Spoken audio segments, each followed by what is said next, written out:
Sales personnel require data from accounting and finance to evaluate customer credit. If an order will cause the customer to exceed his or her credit limit, marketing and sales should see that the customer's accounts receivable balance, that is the amount owed to the company, is too high is too high and hold new orders until the customer's balance is lowered. If accounting and finance is slow to record sales, the accounts receivable balance will be inaccurate, and marketing and sales might approve credit for customers who have already exceeded their credit limits and who might never pay off their accounts. If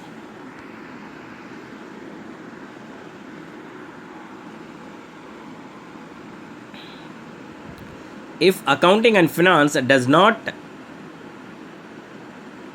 record customers' payments promptly, the company could deny credit to customers who accurately owe less than their credit limit, potentially damaging the company's relationship with those customers. To summarize, inputs for accounting and finance include payments from customers, accounts receivable data, accounts payable data, sales data, production and inventory data, payroll and expense data.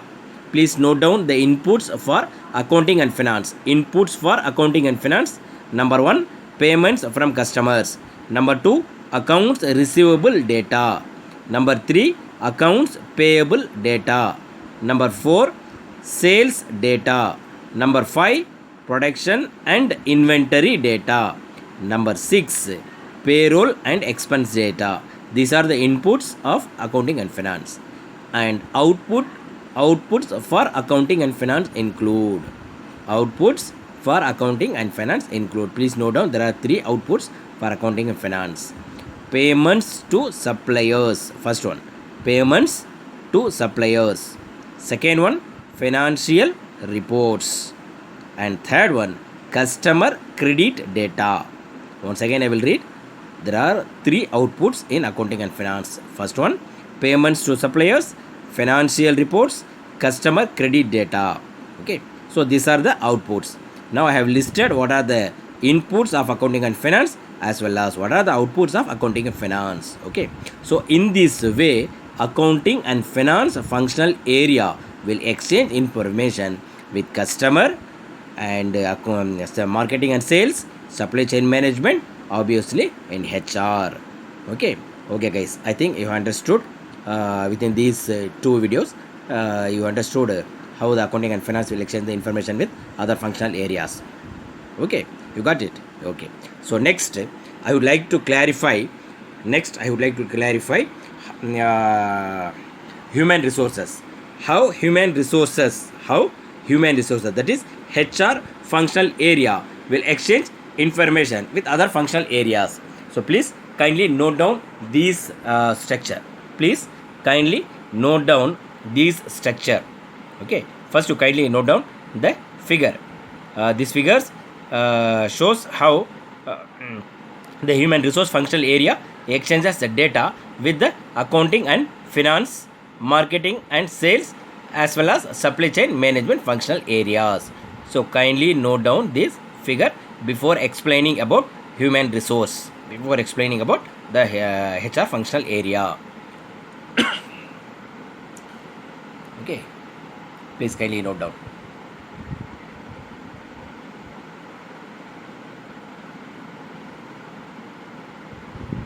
Okay guys, so here I have human resource in the center, and in the surrounding I have supply chain management, marketing and sales, and accounting finance. Okay, so accounting and finance will raise the query to the HR, and HR will reply, as well as SCM will raise the query and HR will reply, and marketing and sales will raise the query and HR will reply. So according to this, the human resource will interact with other functional areas. So that figure has given here. Okay, please kindly note down the figure. Please kindly note down the figure. Okay. So I think you have noted down the figure. Now I will explain how human resources will exchange information with other functional areas. Like the other functional areas, HR also needs information from the other departments to do its job accurately. Okay, see the figure. It shows tasks related to employee hearing, benefits, training, and government compliances are all the responsibilities of the human resource department. People in HR needs accurate forecast of personal needs from all functional units. HR also needs to know what skills are needed to perform a particular job and how much the company can afford to pay employees. These data also come from all functional units. State and federal laws require companies to observe many governmental regulations in recruiting, training, compensating, promoting, and terminating employees. And these regulations must be observed company-wide. Usually, it is also HR's responsibility to ensure that employees receive training in a timely manner and that they get certified and rectified also in key skills such as materials handling and equipment operation. HR must also administer wages, salaries, rises and bonuses. For these and other reasons, corporate HR needs timely and accurate data from other areas.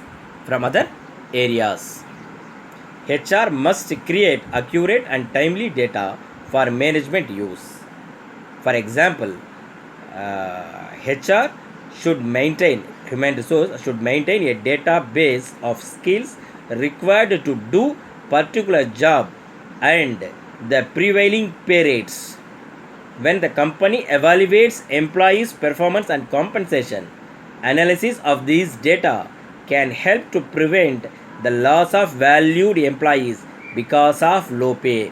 You understand? Please, once again, I will repeat. Please understand that it is a HR's duty. We have to understand what is the role of HR. What is the role of HR in the company? HR must create accurate and timely data for management use. For example, HR should maintain a database of skills required to do particular jobs and the prevailing pay rates. When the company evaluates employees' performance and compensation, analysis of these data can help to prevent the loss of valued employees because of low pay. Okay, so this is the main reason why the HR will exchange information with other functional areas. To summarize, what are the inputs of HR? The inputs of HR will include these two. That is, one is personal forecast. Number one is personal forecast, and number two is skilled data. Okay, so these are the inputs of HR. And what are the outputs of HR? The outputs of HR include regulation compliance, employee training and certification, skills database, and finally employee evaluation and compensation. These are the four outputs we have in HR. Please note down: regulation compliance, number 2 employee training and certification, number 3 skills database, number 4 employee evaluation and compensation. These are the four outputs which we have in human resources. Okay, so this can be shown in the figure. A significant amount of data is maintained by and shared among the functional areas. The timeliness and accuracy of these data are critical to each area's success and to the company's ability to make a profit and generate future growth. ERP software allows all the functional areas to share a common database so that accurate real-time information is available in the next so that the real accurate information is available. Okay, so all the other details will be discussed in the next chapters of the ERP. So up to this we have discussed how marketing and sales, supply chain management, accounting and finance, and HR functional area exchanges information with other functional areas. Okay, so this topic covers functional areas information system. From this we have covered 3 topics in our unit. Okay, I think you may understood well about this exchange of informations of functional areas information system. Okay guys, I will come with a new topic in the next class. Thanks for your patience listening. Thank you guys.